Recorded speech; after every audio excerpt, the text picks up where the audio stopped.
बच्चों, आज के इस वीडियो में आपका बहुत बहुत स्वागत है। मैं आपको पढ़ा रही हूँ समास, अर्थात समास की पुनरावृत्ति करा रही हूँ, जिसमें मैंने आपको समास की परिभाषा, उसके भेदों की परिभाषा, इतनी चीज़ें आपको इसके पहले के 2 वीडियो में पढ़ा दिया है। अगर आपने उसे नहीं देखा है तो उसे अवश्य देखिए। वहाँ से मैंने समास की परिभाषा, विग्रह और उसके तत्पुरुष के भेद सारे बता दिए हैं। और आज मैं कर्मधारय समास से प्रारंभ कर रही हूँ, तो ये उसी वीडियो का शेष अंश है। इसलिए आप अगर शुरू के वीडियो नहीं देखे हैं तो आप उन दोनों वीडियो को देखिए, तभी आपको पूरा समास समझ में आएगा, नहीं तो अधूरा रह जाएगा। तो मैं दूसरे समास का जो दूसरा भेद है वो यहाँ लिख रही हूँ। चूंकि बाकी चीजें इसके पहले के वीडियो में लिखी जा चुकी हैं, इसलिए मैं ठीक वहीं से शुरू कर रही हूँ कि कर्मधारय समास।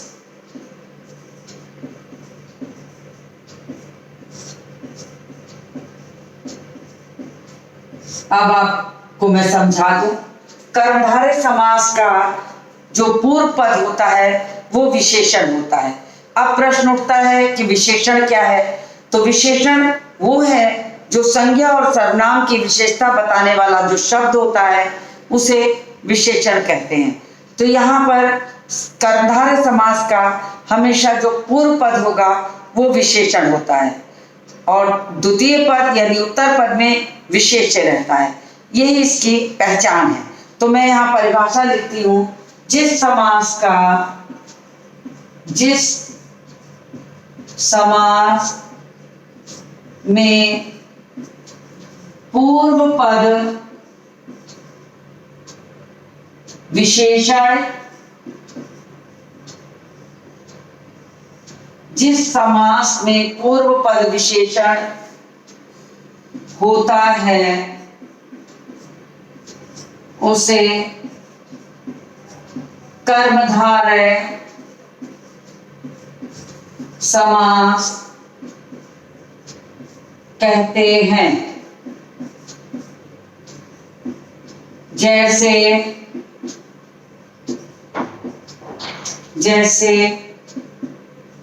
नील कमल, इसका विग्रह हमेशा लिखा जाता है नीला है जो कमल। आपको इसी भाषा का प्रयोग करके विग्रह करना है। नीला है जो कमल। तो आप इसको लिखते चलिए। अब दूसरा उदाहरण लिखते हैं। महात्मा,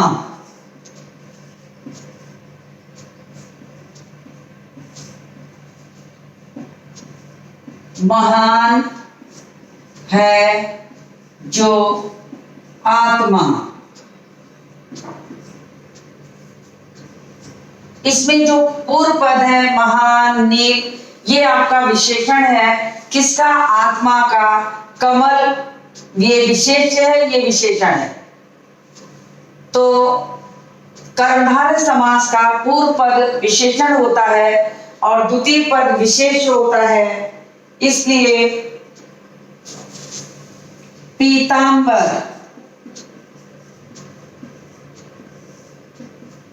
पीला है जो अंबर। अंबर का मतलब होता है वस्त्र।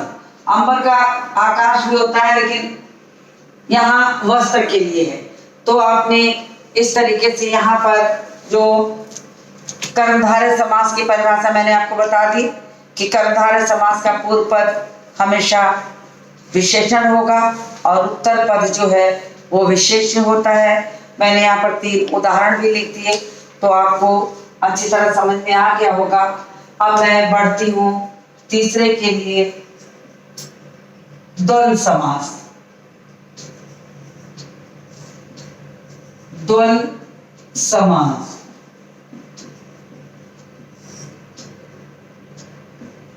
इसकी परिभाषा है, जिस समास में पूर्व पद और उत्तर पद के मध्य में चिन्ह और का लोप रहता है वहां पर द्वंद्व समास होता है।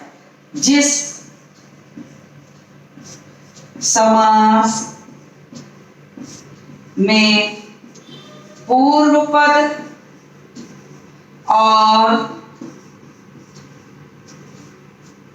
उत्तर पद के मध्य से चिन्ह और का लोप रहता है, जैसे माता पिता। अब यहाँ और की जगह एक छोटा सा योजक लगा होता है, इसको विग्रह करते हैं माता और पिता। राम श्याम, राम श्याम, राम और श्याम।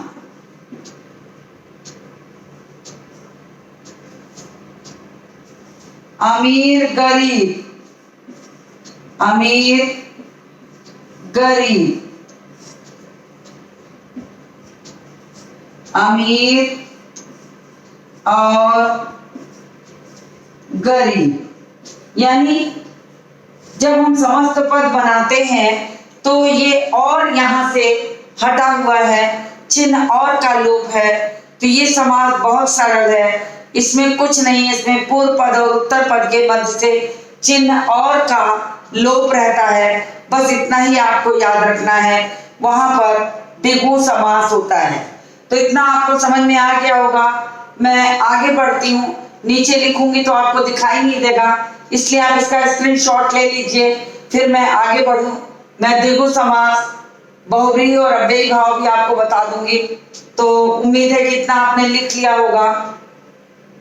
मैं इसीलिए किनारे हट जाती हूँ कि आप स्क्रीनशॉट ले लीजिए ताकि कोई परेशानी ना हो। तो इतना आपका हो गया होगा। मैं कुछ सेकंड तक रुक गई थी, मैं आगे बढ़ती हूँ। मैं इस वाले को रब कर रही हूँ, तब तक अगर किसी ने नीचे का नहीं लिखा है तो वो लिख भी सकता है। वैसे आप बड़े बच्चे हैं तो आप स्क्रीनशॉट लेके या स्पीड से थोड़ा लिख के भी पूरा कर सकते हैं। तो मैं अब पढ़ती हूँ चौथे समास की तरफ, द्विगु समास।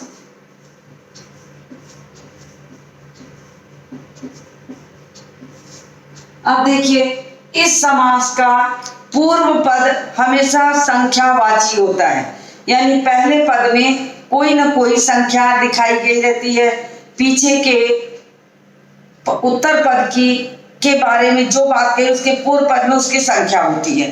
तो इसकी परिभाषा ये है, द्विगु समास में वो समास है जिस समास का पूर्व पद संख्यावाची होता है। तो जिस समास का पूर्व पद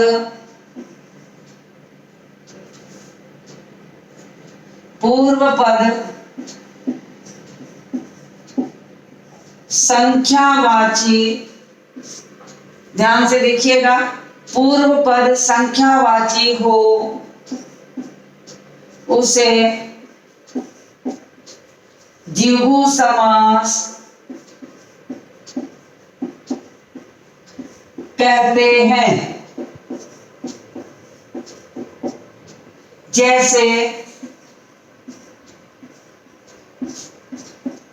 जैसे चारपाई। अब इस समास का जब भी विग्रह करेंगे तो इसके साथ समूह शब्द लगाते हैं, चार पायों का समूह, तो इसका विग्रह हमेशा ऐसे ही लिखते हैं। तो आप इसको लिखेंगे चार पायों का समूह। फिर लिख सकते हैं चवन्नी, चार आनों का समूह।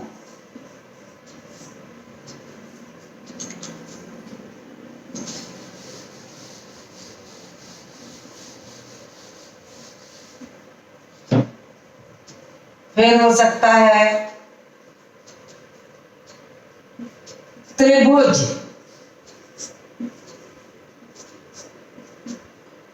तीन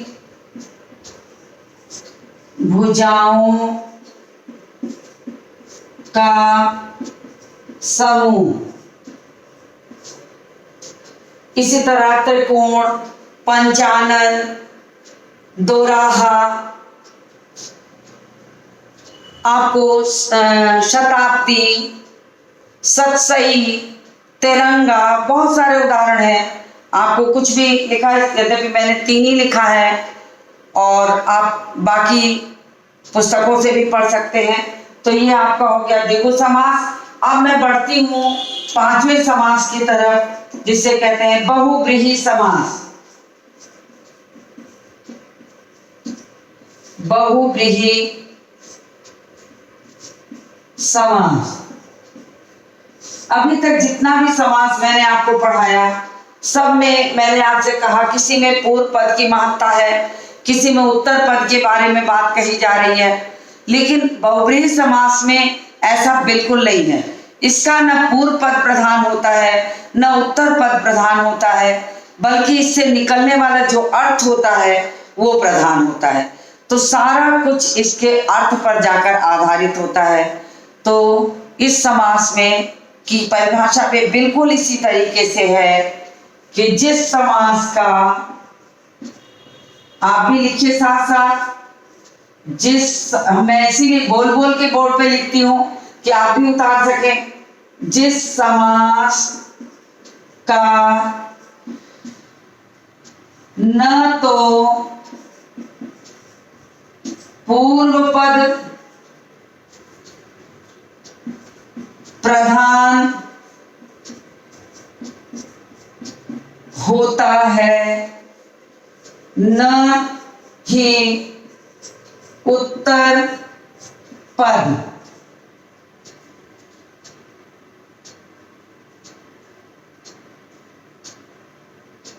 बल्कि उससे निकलने वाला अर्थ प्रधान होता है।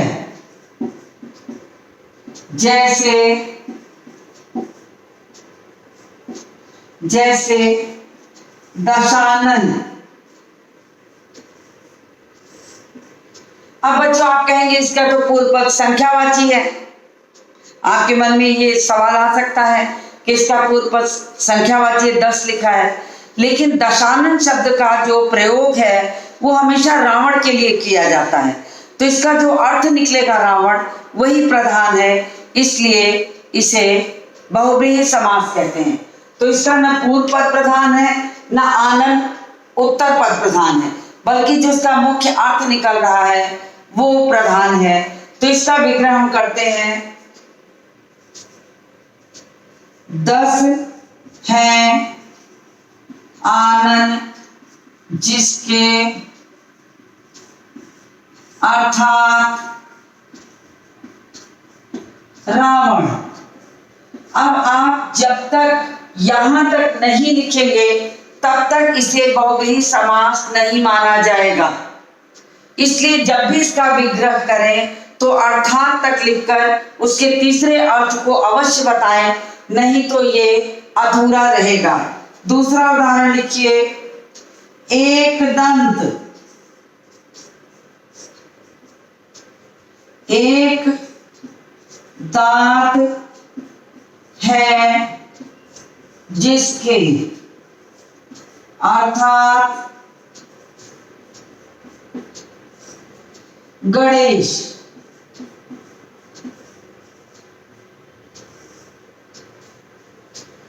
तीसरा लिखिए, तीसरा यहां आपको दिखाई देगा नीलकंठ।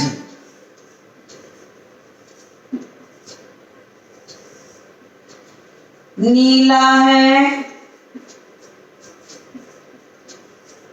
कंठ, नीला है कंठ जिसका, अर्थात शंकर। तो बहुब्रीहि समास की ये परिभाषा है। इसका न पूर्व पद प्रधान होता है न उत्तर पद प्रधान होता है, बल्कि इससे निकलने वाला जो तीसरा अर्थ होता है वो प्रधान होता है। तो उसे अर्थात करके जब हम पूरा लिखेंगे तभी वो बहुब्रीहि समास होगा। तो मुझे उम्मीद है कि इतना आपको समझ में आ गया होगा।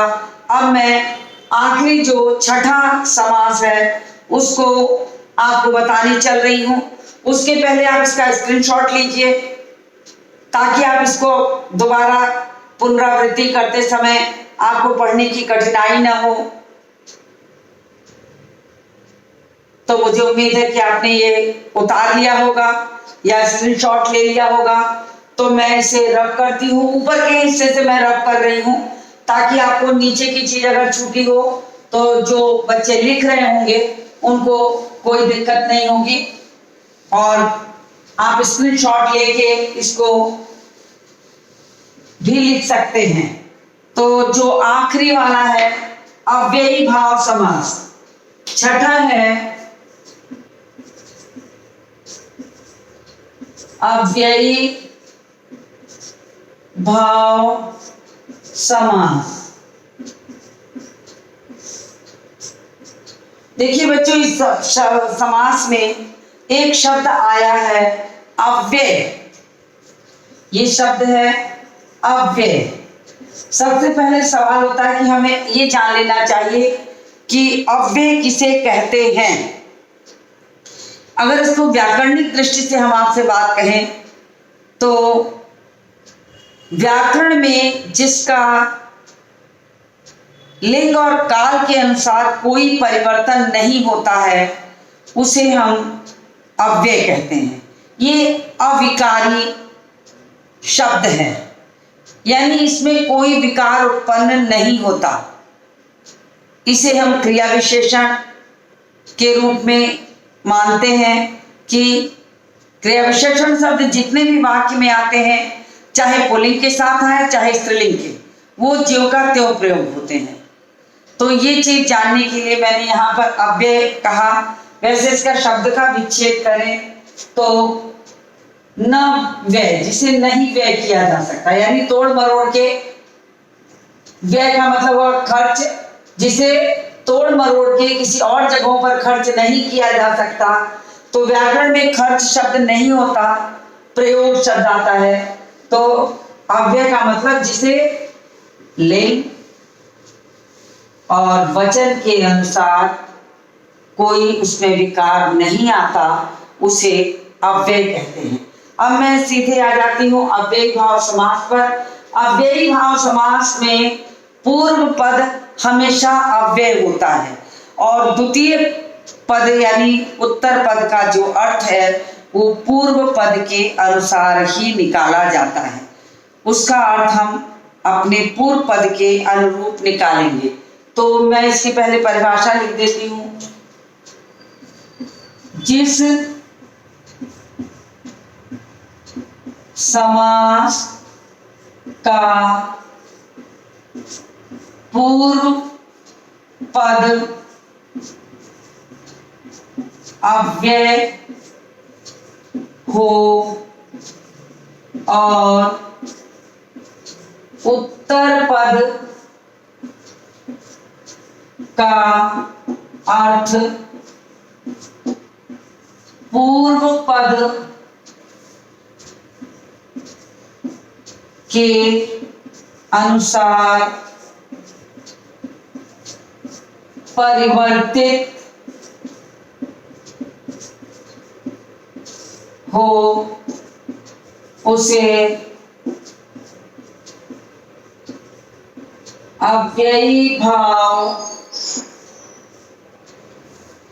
समास कहते हैं। तो ये हुई इसकी परिभाषा। उदाहरण मैं नीचे लिखती हूँ और इसके लिए मैं इसे अब रब कर दे रही हूँ। काफी देर हो चुका है, आपने इसे लिख लिया होगा, स्क्रीनशॉट भी रख लिया होगा, तो आपको कोई कठिनाई नहीं होगी। और मुझे रब करना पड़ रहा है क्योंकि मुझे इसके उदाहरण लिखने हैं, तो आपको अच्छी तरह से दिखाई देगा। तो जैसे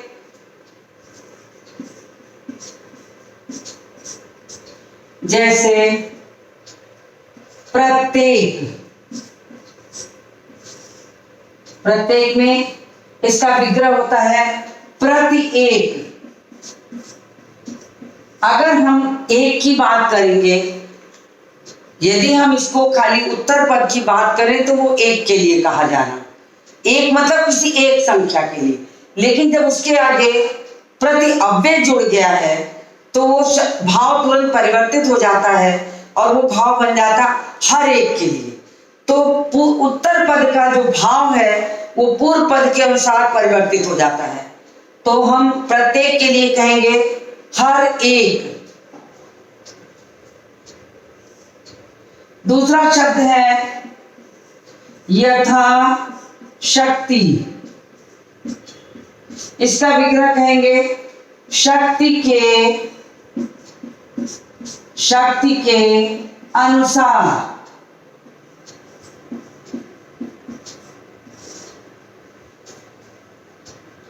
और एक चीज और बता दो बच्चों आपको कि एकमात्र अव्ययी भाव समास आपका ऐसा समास है जिसमें जो अव्यय पूर्व पद में अव्यय आते हैं वो अलग अलग होते हैं और उनका उत्तर पद के साथ अर्थ भी अलग अलग तरीके से निकलता है, लेकिन वो रहता अव्यय ही है। तो जैसे यहाँ देखिए प्रति था तो प्रति एक, लेकिन यहाँ आया यथाशक्ति। तो अगर हम कहें शक्ति की बात करें तो उसका मतलब होता है ताकत, शक्ति का मतलब होता है ताकत। तो और लेकिन यथा लग गया तो हो गया शक्ति के अनुसार, यानी जितनी ताकत हमारी है उसके अनुसार। तो यहाँ इसने इस शक्ति शब्द ने यथा के साथ जुड़कर अपने भाव को परिवर्तित कर दिया। तीसरा शब्द है आमरण शब्द है, इसको विग्रह करेंगे। कैसे करेंगे? मृत्यु तक। अब देखिए इसमें जो अव्यय आया है उस अव्यय ने तक का भाव दिया, यानी हम आमरण शब्द कहेंगे तो इस अव्यय ने अर्थ दिया हमें किसका? तक के लिए। तो अलग अलग अर्थ है प्रत्येक में। देखिए यथा के अनुसार लगा, आमरण आया तो तक लगा। तो इस तरीके से कई सारे शब्द होते, दिनों दिन, गली गली, हर गली। अब गली गली कहेंगे तो उसका अर्थ निकलेगा हर गली में। इस हर शब्द को उसी गली शब्द के साथ, जैसे हमने लिखा है यहाँ पर गली गली, मैं लिखी दूं। अब गली गली भटकता रहा, मोहन गली गली भटकता रहा, यानी हर गली में भटकता रहा। अब ये दो बार हमने गली का प्रयोग किया यहाँ पर, लेकिन भाव दे रहा हर का। तो ये दूसरे में जो गली शब्द के साथ गली लगा है वो प्रत्येक का अर्थ दे रहा है। तो अव्ययी भाव समास एकमात्र ऐसा समास है जिस समास में जितने अव्यय आते हैं वो अलग अलग होते हैं और उनका विग्रह करते समय जो अर्थ होता है वो भी बिल्कुल अलग अलग होता है। इसलिए थोड़ा सा अन्य समासों से जो ये समास है वो थोड़ा कठिन है, थोड़ा सा आपको ध्यान देने की आवश्यकता पड़ेगी। तो मैं एक दो उदाहरण आपको और बताती हूँ जिसको कि आप लिखेंगे तो ठीक रहेगा। एक दो शब्द और लिख लीजिए। एक है उपतट, एक शब्द है उपतट। यानी तट के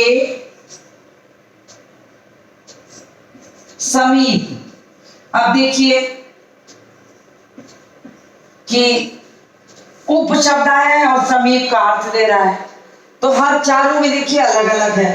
तो यही मेरे कहने का मतलब है कि अव्ययी भाव समास में जितने अव्यय शब्द आते हैं वो अलग अलग होते हैं और अलग अलग अर्थ देते हैं। एक शब्द है बेनाम।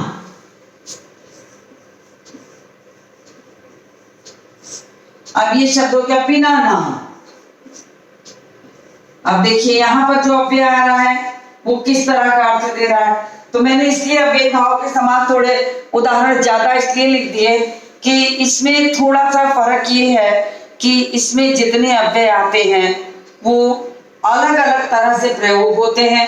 किसी अव्यय का अर्थ शब्द के जब विग्रह करते हैं तो उसके पहले आ जाता है और किसी का अर्थ बाद में लगता है तब अर्थ देता है। जैसे हमने यहाँ कहा प्रत्येक, प्रत्येक यहाँ प्रति पहले आया, लेकिन आमरण में अव्यय पहले आया, लेकिन यहाँ हम लिखे मृत्यु तक, ये तक से ये आ का अर्थ निकल रहा है। तो इसलिए यथा इसमें पहले आया लेकिन शक्ति के अनुसार इस यथा का अर्थ बाद में यहाँ दिया गया जबकि इसमें पहले ही है। तो यही थोड़ा सा है कि अव्ययी भाव समास में जो अव्यय होता है उसके अर्थ के अनुसार ही उसके उत्तर पद का अर्थ परिवर्तित होता है। तो बस इतना ही आपको इसमें जानना जरूरी था। उदाहरण तो अभी बहुत हैं पुस्तकों में, आपको अभ्यास की आवश्यकता है। आप अभ्यास करेंगे तो और अच्छा होगा। तो मैं समझती हूँ कि आपको संक्षेप में बिल्कुल मैं एक बार सारे समासों की पुनरावृत्ति करा दूं कुछ मिनट लेके आपके। तो समास का जो अर्थ है वो है दो या दो से अधिक पदों के मेल को समास कहते हैं।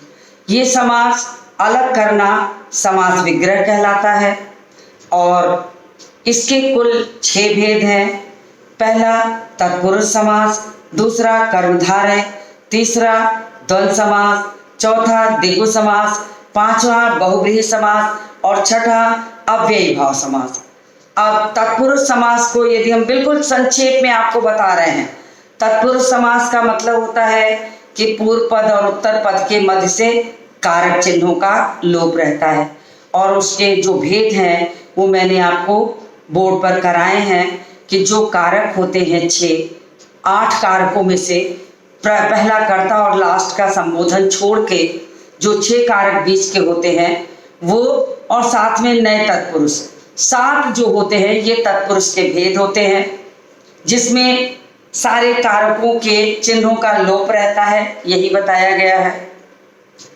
उसके बाद कर्मधारय समास में पूर्व पद विशेषण होता है, उत्तर पद विशेष्य होता है, जैसे नील कमल, नील गगन, पीतांबर इत्यादि। उसके बाद आया द्वंद्व समास। द्वंद्व समास में पूर्व पद और उत्तर पद के मध्य से चिन्ह और जो होता है वो लुप्त होता है, जैसे माता पिता, भाई बहन, अमीर गरीब, रात दिन, ऊंचा नीचा, कुछ भी हो सकता है। इसके स्थान पर एक योजक लगा होता है, छोटा सा डैश की तरह लगाया रहता है, एक योजक रहता है, उसको जोड़ने के लिए उसका प्रयोग रहता है। उसके बाद द्विगु समास में पूर्व पद हमेशा संख्यावाची होता है, यानी कि उत्तर पद की संख्या की सूचना देता है पूर्व पद। तो पूर्व पद हमेशा इसमें संख्यावाची होगा, जैसे सप्ताह 7 दिनों का समूह, सतसई 100 दोहों का समूह, शताब्दी 100 वर्षों का समूह, तिरंगा 3 रंगों का समूह।